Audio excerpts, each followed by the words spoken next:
घर में अगर समस्याएं नहीं जाती ना तो हमारे पितृ प्रसन्न नहीं हैं। खूब कहा है किसी ने, सांसों के साथ अकेला चल रहा था, सांसों के साथ अकेला चल रहा था, सांसें गईं तो सब साथ चलने लगे। रचाई सृष्टि वो जिस प्रभु ने, वही ये सृष्टि चला रहे हैं। जो पेड़ हमने लगाया पहले, उसी का फल हम कटा रहे हैं। रचाई सृष्टि वो जिस प्रभु ने, वही ये सृष्टि चला रहे हैं। इसी धरा पे शरीर पाए, इसी धरा में फिर सब समाए। है सच्चा नियम यही धरा का, एक आ रहे हैं एक जा रहे हैं। रचाई सृष्टि वो जिस प्रभु ने, वही ये सृष्टि चला रहे हैं। Hello friends, welcome to my new blog allrounder Rakhi. तो वास्तव में जो सृष्टि भगवान ने रची है, सब बागडोर उन्हीं के हाथों में है। और ये कार आना जाना लगा रहता है ना, किसी का जन्म होता है, किसी की मृत्यु होती है। तो फ्रेंड्स, इस समय पितृपक्ष शुरू हो गया है आज से, और 15-16 दिन तक पितृपक्ष चलता है। तो हमारे जो पितृ पूर्वज होते हैं ना, कहते हैं पितृपक्ष में किसी को कहते हैं ना पितृदोष है। तो मैं आपके लिए डेली 16 दिन तक आपको पितृपक्ष से संबंधित कोई ना कोई वीडियो ऐसे ही अपलोड करूंगी, ब्लॉग में थोड़ा बहुत बोलूंगी। तो जो कि जानकारी सबके लिए अच्छी होती है, कुछ बारे में मिले तो थोड़ा बहुत पितृपक्ष से संबंधित डेली अपने ब्लॉग में थोड़ा बहुत बताऊंगी। तो पितृपक्ष कहते हैं ना, किसी के पितृदोष होता है तो पितृदोष कैसे समझें। किसी घर में गृह कलेश या शारीरिक कष्ट होता है, या दवाइयाँ जिसकी चलती रहती हैं प्रॉपर, बच्चे नहीं सही निकलते किसी, तो ये पितृदोष के ही कारण होता है। और पितृदोष पता है लगता क्यों? ऐसा नहीं है पितृदोष की एक पीढ़ी 2 पीढ़ी, हमारी बहुत पीछे तक किसी भी पीढ़ी में हमारे पूर्वज जो हैं हमसे प्रसन्न होके नहीं जाते हैं या होते हैं, तो हमें पितृदोष लगता है। तो आगे तक की पीढ़ी उससे ग्रसित रहती है। मतलब ऐसा नहीं है कि एक पीढ़ी दूसरी पीढ़ी, लेकिन पहले के पितृ हमसे पूर्वज हमारे प्रसन्न नहीं है, तो पीढ़ी दर पीढ़ी हमारी प्रॉब्लम में ही रहती है पितृदोष के कारण। तो पता है पितृ हम लोग पूजा करते हैं, पता है पितृदोष में पूजा करवाते हैं, करते भी हैं। और बरगद का और पीपल का महत्व मैं कल की वीडियो अपलोड करूंगी, उसमें बरगद और पीपल दोनों के पितृदोष में, और ये जो पितृपक्ष चल रहे हैं इसमें क्यों पूजा होती है बरगद और पीपल की, इसके बारे में कल बताऊंगी, आपको प्रॉपर जानकारी दूंगी, ठीक है ना। तो पितृदोष आप लोग अपनी पूजा पाठ करके पितृदोष को मिटा सकते हैं। जल चढ़ाइए। सूर्य कहते हैं ना, सूर्य भगवान है ना, हेड ऑफ द डिपार्टमेंट है हमारे सूर्य भगवान। जैसे घर में हम लोग होते हैं, ऐसे ही सूर्य भगवान पे जल देना बहुत ही शुभ माना गया है सूर्य देव को। और खास तौर से इस समय पितृपक्ष में सूर्य देव जल चढ़ाएं। लोटे में काले तिल है, चावल है, जौ है, और दूध डाल करके सूर्य देव को डेली अर्घ दें। तो कहते हैं उससे भी पितृ प्रसन्न होते हैं और हमें शांति मिलती है।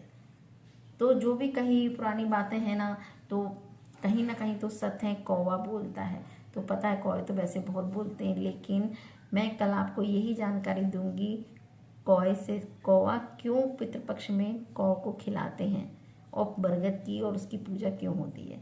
तो बाकी आगे का ब्लॉग मेरा कंटिन्यू रहेगा, देखते रहिएगा।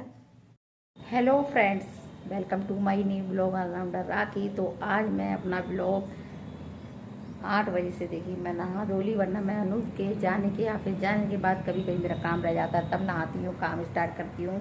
और आज मैं नहा धोकर फ्री हो गई हूँ। शुरू हो गए हैं कनागत, तो सबको कनागत बहुत बहुत शुभ हो, और सब अपने अपने पितरों का आशीर्वाद लें और अच्छे से पूजन कराएं। जिनके पितृ या माँ बाप नहीं हैं वो लोग, ठीक है ना। तो आज से जब कनागत शुरू हो जाते हैं ना, तो कनागत के जो 15-16 दिन होते हैं ना, 15-16 दिन के ही होते हैं शायद कनागा। तो मैं उन दिनों में डेली अग्यारी करती हूँ, डेली अग्यारी करती हूँ, जिससे पितृ प्रसन्न रहें। कहते हैं जिस घर में पितृ प्रसन्न नहीं होते उस घर में सुख शांति का वास नहीं होता है।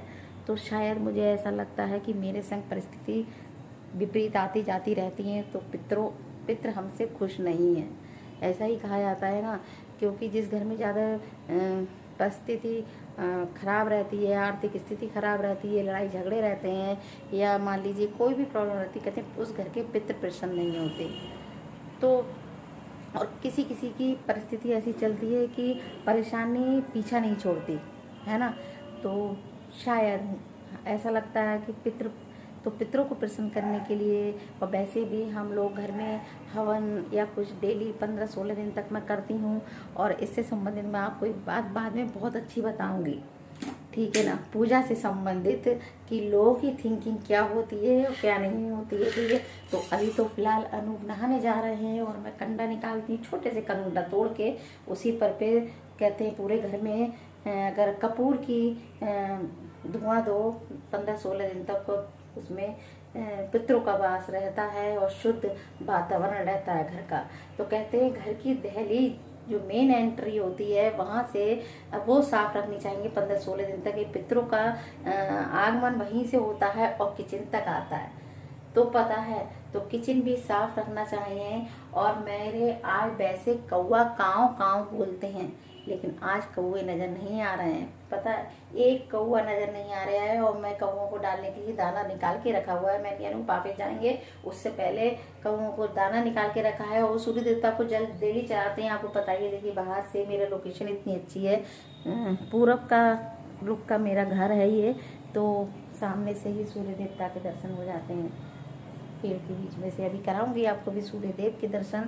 तो उसमें भी सूर्य देव को भी हम लोग जल में, और उसमें दूध वगैरह है या काले तिल हैं और जौ ये डाल करके सूर्य देव भगवान को अर्घ देंगे। अभी 15-16 दिन तक अनु चढ़ाएंगे, तो वो तैयारी सब करनी है, इसलिए मैं आज जस्ट जल्दी तैयार हो गई हूँ सब, ठीक है ना। और खाना मेरा रेडी हो चुका है, मैंने बनाई है गोभी आलू की सब्जी। ये देखिए आटा मेरा लग चुका है, तो बस इस समय फटाफट से हम पूजा की तैयारी करते हैं और उसके बाद आपको बहुत बढ़िया सी बात बताएंगे पूजा से संबंधित। अब मैं आ गई हूँ किचन में पूजा करके, अनु पूजा करेंगे।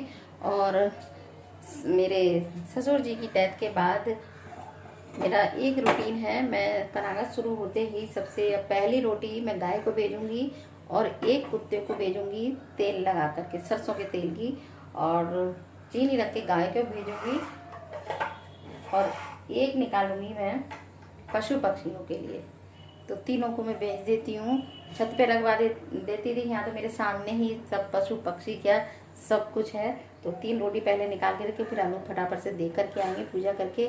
तो पहले मैं ये 3 रोटी निकाल करके फिर टिफ़िन लगा करके और फिर आपसे मिलती हूँ। और चाय की भी रेडी है, देखिए तुलसी के पत्ते, कड़क चाय मस्त वाली, तो पी लीजिएगा आके।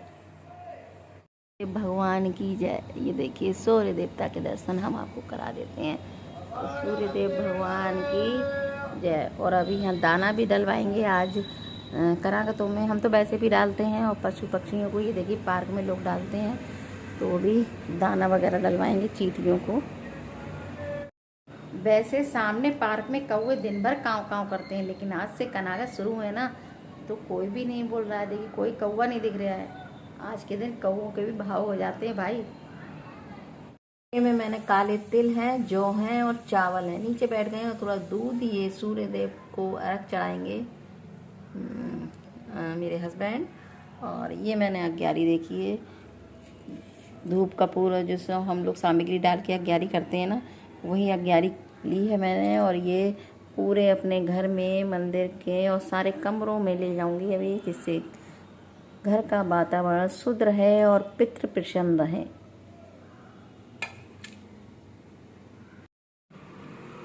तो ये मैं पूरे घर में आरती ले जाऊंगी, जगह जगह अपने किचन से लेकर के और लॉबी, कमरे सब में इसकी धूप दिखाऊंगी।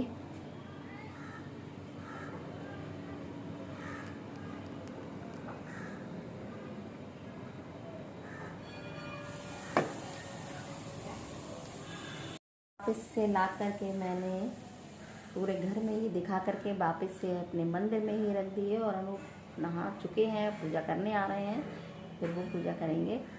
तो ये वापस से रख दी है। तो इस पर मुझे एक चीज़ याद आई, मेरे ससुर जी का ये तीसरा मतलब कनागत है। तो कनागत 2-3 साल, तीसरे साल होता है ना, तो पहला कनागत इस बार है मेरे ससुर जी का बृहस्पतिवार का। तो कनागत तो जब से वो डेथ हुई थी, तो मैं हर कनागत में पितृ दोष ना हो इसलिए मैं घर में ये कपूर शाम के टाइम, कहते हैं कपूर अगर शाम के टाइम पूरे घर में दिखाऊँ तो उससे काफ़ी मतलब नेगेटिव सोच निकलती है और पॉजिटिव सोच स्ट्रॉन्ग होती है। तो मैंने वो शाम के टाइम जलाना शुरू कर दिया था। तो लोगों की थिंकिंग क्या, घर में ही ऐसा होता है ना, बहुत से लोग ऐतराज़ करते हैं, बहुत से क्या। तो मेरी सास, मैं जला रही थी ऐसे ऐसे पूरे घर में दिखा रही थी, तो मेरी सास एकदम से भागी, बोली भागो भागो, टुटका कर रही है। तो आज मुझे ये बात याद आ गई कि सोच देखिए, पूजा भी दिल खोल के कोई भी घर में ऐसी नहीं कर सकते बहुत से लोग, मैं भी नहीं कर सकती। बहुत से लोग ये सोचते हैं घर में ही अपने कि टुटका कर रही है या क्या कर रही है। तो पूजा, बहुत से लोग प्रसन्न होते हैं पूजा करने से, ठीक है ना। वो भी मैं बात में आपको बताऊंगी। तो भगवान की पूजा में कोई कुछ भी कहे, पूजा पाठ करने में कोई बुराई नहीं है, चाहे वो कोई टोट के समझे या कुछ भी समझे, ठीक है। बस ये तो बहुत पुरानी बात है कि जिस घर में पितृदोष होता है उस घर में कभी शांति नहीं आती। तो वास्तव में पितृदोष, इसको दूर करने के उपाय भी करने चाहिए और जो भी हो सकता है कर सकते हैं ना हम लोग पनागत में। कुत्ते को मैंने रोटी डलवा दी और गाय को भी दे दी है पहली रोटी ने। अब पक्षियों के लिए डालने जा रहे हैं। तो इस समय बज गया है 10:15 और अनूप जा चुकी हैं ऑफिस। और मैंने भी आज नाश्ता कर लिया था उन्हीं के साथ, क्योंकि मैं जल्दी फ्री हो गई थी तो जल्दी नाश्ता कर लिया। उसके बाद बाकी मेड आएगी, उसके बाद किचन वगैरह और सब जगह सफाई शुरू होगी। अब मैं थोड़ी देर अनूप के जाने के बाद आधा घंटा करीब रेस्ट करती हूँ। 12 बजे मेरी मेड आती है, देर से आती है। तो उससे पहले मैं सोच रही हूँ, आज मैंने कल, ये बताइए क्या है क्या ये बताइएगा, कौन कौन जानता है इसको, ठीक है। तो इसका मैं डालूंगी अचार। और अकेली नहीं, मेरी सिस्टर को और मेरे राजस्थान वाले भाई को ये अचार बहुत पसंद है।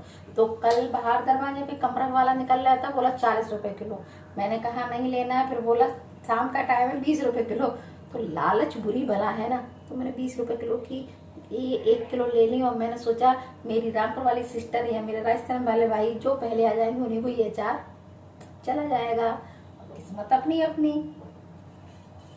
पहले मैं इसको काट लेती हूँ। काटने के बाद, धूप अच्छी है अभी बाहर, हमारी बंदर भी नहीं है, इसलिए काट के धूप खिला करके इसको फिर अचार डालेंगे। जैसे सेम अचार पड़ते हैं वैसे बहुत टेस्टी अचार होता है, लेकिन मैं नहीं खाती क्योंकि मुझे कोई भी खट्टे अचार बिल्कुल पसंद नहीं है, कोई भी। और मेरे हाथ का अचार सबको इतना पसंद होता है ना कि मैं लोगों को डाल डाल के देती हूँ और मुझे बहुत अच्छा लगता है। कोई भी रेसिपी मैं बनाऊँगी, कुछ भी बनाऊँ, लोगों को खिलाना मुझे बहुत पसंद है। खुद नहीं खाते, ना मेरे मेहुल की आदत है खाने की, ना मेरी, ना हस्बैंड की तला भुना या कुछ भी ऐसा, लेकिन मुझे खिलाना बहुत पसंद है। तो कमरख है, ये कमरख को मैंने काट करके, ये देखिए, ये धूप में यहाँ पर रख दिया है, यहाँ धूप आ रही है। और बंदरों की कर दी है मैंने दावत, ठीक है ना। तो बंदर लोग ये छोड़ेंगे तभी अचार पड़ेगा, नहीं छोड़ेंगे तो कुछ नहीं पड़ेगा। कुत्ते को और पक्षियों को तो डाल रहे थे, लेकिन गौ माता नहीं मिली थी। तो गौ माता ये देखिए नीचे खड़ी हैं, तो रोटी खा रही हैं। मैंने रोटी डाल दी है गौ माता की। समय बज गया है 4:30 और अब मैं बनाऊंगी चाय, क्योंकि मेरे काफ़ी आजकल सुबह से गला ख़राब है। और कमरख का अचार भी मुझे डालना है। मसाला मेरा रेडी क्या है, मैं मोल का अचार पे मसाला डालूंगी आज बाजार का। तो ये कमरख भी अचार डाल देती हूँ झटपट से और डिब्बे में भर देती हूँ इसको। और मैंने दोपहर में बनाई थी तहरी, तो मेहुल ने तहरी ये छोड़ रखी है, देखिए ये फेंकी हुई है तहरी। तो इसको कौए या चिड़ियों को डाल देते हैं भाई। इस समय तो कौवा या चिड़िया किसी भी पक्षी को दाना डालिए तो बाहर जाके थोड़ा पार्क में डाल आऊँगी, तो कौवा चिड़िया सब चावल खा लेंगे। फेंकने से डस्टबिन में अच्छा है, कोई भी चीज़ वेस्ट करने से अच्छा है हम उसको बाहर रख दें, कोई भी पशु जानवर पक्षी गाय भैंस जो भी निकलती है उसके मुंह में पड़ जाता है। बहुत से लोग क्या होता है डस्टबिन में डाल देते हैं, है ना। बहुत से लोग कैसा घर का बचा हुआ थोड़ा बहुत खाना ना कचरे में डाल देते हैं डस्टबिन में। ऐसा मत करा करिएगा, बाहर रख दीजिएगा अपने घर के किसी भी कोने में। कोई भी पक्षी किसी के मुंह में पड़ जाएगा तो वो ज़्यादा पुण्य का काम है। वीडियो का मैं यहाँ पर ही आज एंड करती हूँ 5 बजे शाम के।